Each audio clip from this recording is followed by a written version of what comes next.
Two young boys were spending the night at their grandparents' the week before Christmas. At bedtime, the two boys knelt beside their beds to say their prayers when the youngest one began praying at the top of his lungs. "I pray for a new bicycle. I pray for a new Nintendo. I pray for a new stereo." His older brother leaned over and nudged the younger brother and said, "Why are you shouting your prayers?" "God isn't hard of hearing." The little brother replied, "No, but Grandma is—" A young man excitedly tells his mother he's fallen in love and that he is going to get married. He says, "Just for fun, Ma, I'm going to bring over 3 girls, and you try and guess which one I'm going to marry?" The mother agrees. The next day, he brings 3 women into the house and sits them down on the couch, and they chat for a while. He then says, "Okay, Ma, guess which one I'm going to marry." She immediately replies, "The one on the right?" "That's amazing, Ma." "You're right." "How did you know?" The mother replies, "I don't like her." After Mrs. O'Toole's barn burned down, she called her insurance agent to file a claim. She told the insurance man, "We had that barn insured for $50,000 and we need that money immediately." "Just a minute there, Mrs. O'Toole," the agent replied. "Insurance doesn't work quite like that." "What do you mean?" she said. "The policy here says $50,000. "That's a maximum," the insurance man said. "What we do is we'll ascertain the value of what was insured and then provide you with a new one of comparable worth." After a long pause, she replied, "That's how insurance works?" "Absolutely," the agent said. "Well then," she said, "I'd like to cancel the policy on my husband immediately." Son, "Dad, I want to get married." Father, "First tell me you're sorry." Son, "For what?" Father, "Say sorry." Son, "But for what?" "What did I do?" Father, "Just say sorry." Son, "But what have I done wrong?" Father, "Say sorry." Son, "Why?" Father, "Say sorry." Son, "Please, just tell me why." Father, "Say sorry."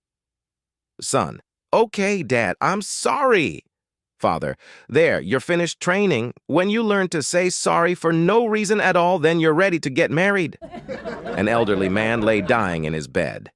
In death's final agony, as he started to slip away, he suddenly smelled the aroma of his favorite chocolate chip cookies wafting up the stairs. He gathered his remaining strength and lifted himself from the bed.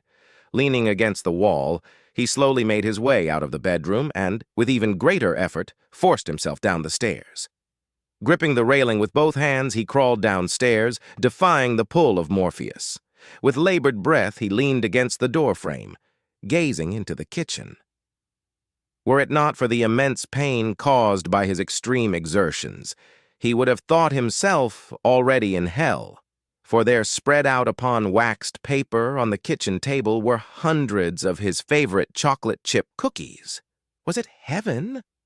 Or was it one final act of heroic love from his devoted wife, seeing to it that he left this world a happy man? Mustering one great final effort, with tears in his eyes, he threw himself toward the table, landing on his knees in a rumpled posture, his parched lips parted. The wondrous taste of the sweet biscuit was already mentally in his mouth, seemingly bringing him back to life. He felt renewed strength pulsate through his body. The aged and withered hand trembled on its way to one lone biscuit at the edge of the table when it was suddenly violently smacked with a spatula by his wife. She said, "They're for the funeral." Shaky went to a psychiatrist. "Doc," he said, "I've got trouble. Every time I get into bed, I think there's somebody under it. I get under the bed, and I think there's somebody on top of it. Top under, top under. You gotta help me. I'm going crazy." "Let me take care of it," said the shrink. "Come to me 3 times a week, and I'll cure your fears." "How much do you charge?" $100 per visit." "I'll sleep on it," said Shaky. 6 months later, the doctor met Shaky on the street. "Why didn't you ever come to see me again?" asked the psychiatrist. For $100 a visit? A bartender cured me for $10. Is that so? No. He told me to cut the legs off the bed.